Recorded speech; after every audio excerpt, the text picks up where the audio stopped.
Assalamualaikum warahmatullahi wabarakatuh. Selamat datang di Ruang Kisah, ruang berbagi kisah.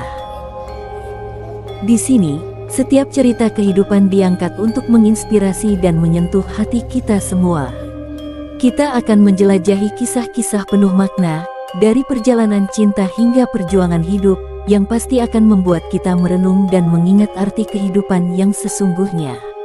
Mari kita bersama-sama menyelami setiap emosi, belajar dari pengalaman, dan merayakan keindahan setiap kisah yang ada. Jangan lupa untuk like, subscribe, dan aktifkan lonceng notifikasi, agar Anda tidak ketinggalan cerita-cerita inspiratif lainnya. Bagikan juga video ini kepada teman-teman Anda, agar kita bisa bersama-sama menyebarkan pesan positif dan saling mendukung dalam perjalanan kehidupan. Cari posisi yang terbaik, dan selamat mendengarkan. Di sebuah desa kecil di pinggir hutan, hiduplah seorang pemuda bernama Raka. Raka adalah anak sulung dari keluarga petani sederhana. Ayahnya, Pak Dharma, adalah petani ulet, sementara ibunya, Bu Siti, menjual hasil kebun di pasar desa. Meskipun hidup serba terbatas, Raka dikenal sebagai pemuda yang rajin dan penuh dengan impian. Sejak kecil, Raka bermimpi keluar dari belenggu kemiskinan. Ia ingin menjadi seseorang yang bisa membanggakan keluarganya. Dengan modal keberanian dan sedikit uang hasil menjual seekor kambing keluarga, Raka memutuskan merantau ke kota demi mencari kehidupan yang lebih baik. Raka tiba di kota dengan suasana yang jauh berbeda dari desanya. Keramaian dan hiruk-pikuk kota membuatnya kagum sekaligus bingung. Ia menemukan sebuah kos-kosan kecil dan dikelola oleh seorang wanita bernama Bu Ratna, seorang janda berusia 40 tahun yang masih cantik dan anggun. Bu Ratna adalah sosok yang tegas namun ramah.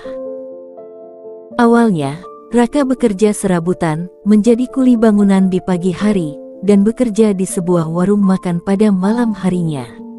Meski sering merasa kelelahan, ia selalu menyempatkan diri untuk membantu Bu Ratna, entah memotong rumput di halaman kos, atau sekedar memperbaiki keran air yang bocor.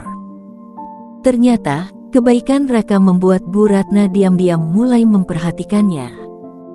Bu Ratna sendiri memiliki masa lalu yang cukup kelam. Ia ditinggalkan oleh suaminya yang berselingkuh saat usianya masih muda, dan sejak itu, ia membesarkan anak sematawayangnya, Rini, seorang gadis berusia 20 tahun yang saat ini sedang kuliah.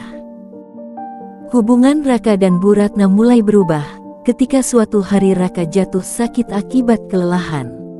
Bu Ratna merawatnya dengan penuh perhatian, bahkan ia membawanya ke rumah sakit dengan uang pribadinya. Saat itulah, Raka merasakan kehangatan yang berbeda dari Bu Ratna. Ia mulai menyadari bahwa ia menyukai wanita ini, meskipun ia merasa itu tidak pantas, karena memang perbedaan usia yang terpaut cukup jauh, dan juga status sosial mereka. Namun, cinta itu tak bisa disembunyikan. Bu Ratna juga mulai merasakan hal yang sama, meskipun ia sendiri ragu untuk mengungkapkan, karena takut akan omongan negatif dari orang-orang di sekitarnya. Ketika hubungan mereka mulai akrab, muncullah pria bernama Anton, seorang mantan suami Bu Ratna yang tiba-tiba datang kembali.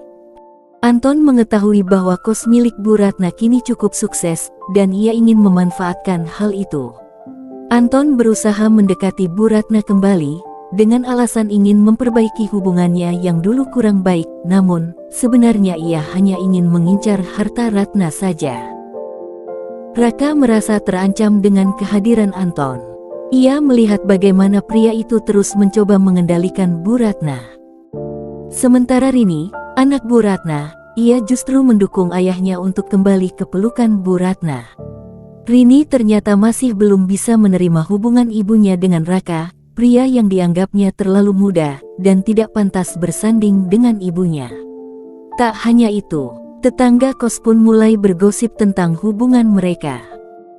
Raka menjadi bahan ejekan di lingkungan sekitar, dan dianggap tidak tahu diri karena mendekati Bu Ratna si pemilik kos. Namun, Raka tak menyerah begitu saja. Ia bertekad untuk bekerja lebih keras dan ingin membuktikan bahwa dirinya cukup pantas untuk Bu Ratna. Ia bahkan memutuskan untuk mengikuti kursus keterampilan agar suatu saat bisa mendapatkan pekerjaan yang lebih baik. Di sisi lain, Bu Ratna juga harus menghadapi tekanan dari Anton dan juga Rini, putri semata wayangnya. Hingga suatu hari, Anton mencoba melakukan hal licik. Ia menjual kos-kosan milik Bu Ratna secara ilegal. Berkat kejelian Raka, ia berhasil menggagalkan rencana tersebut. Hal ini rupanya membuat Bu Ratna semakin yakin bahwa Raka adalah pria yang tulus mencintainya dan bukan karena harta. Rini pun akhirnya mulai luluh ketika ia melihat bagaimana Raka melindungi ibunya dari rencana licik Anton. Ia menyadari bahwa cinta sejati tidak mengenal usia atau status sosial. Setelah melalui berbagai konflik, Raka dan Bu Ratna akhirnya memutuskan untuk menikah. Pernikahan mereka digelar secara sederhana, namun penuh dengan kebahagiaan. Raka yang dulunya hanya seorang pemuda desa, kini berubah menjadi sosok yang dihormati dan juga disegani oleh para tetangganya. Hubungan mereka menginspirasi banyak orang bahwa cinta sejati adalah tentang perjuangan dan juga pengorbanan. Bu Ratna pun merasa hidupnya kembali berwarna setelah sekian lama hatinya terpuruk dalam kesepian. Sementara itu, Anton akhirnya dijebloskan ke penjara karena kasus penipuan. Sementara Rini, ia mulai menerima Raka sebagai ayah tirinya dengan sepenuh hati. Cinta sejati tidak selalu hadir dalam bentuk yang sempurna. Namun, perjuangan dan ketulusanlah yang membuatnya bermakna. Kisah Raka dan Bu Ratna mengajarkan kita bahwa cinta bukan soal usia atau status, melainkan tentang keberanian untuk memperjuangkan kebahagiaan. Bagaimana pendapat kalian tentang kisah Raka dan Bu Ratna? Apakah cinta memang tak melihat status sosial, atau cuma ada di cerita saja? Jika kalian suka dengan cerita ini, jangan lupa untuk like dan berikan komentar-komentar yang positif. Sampai jumpa di kisah-kisah inspiratif lainnya.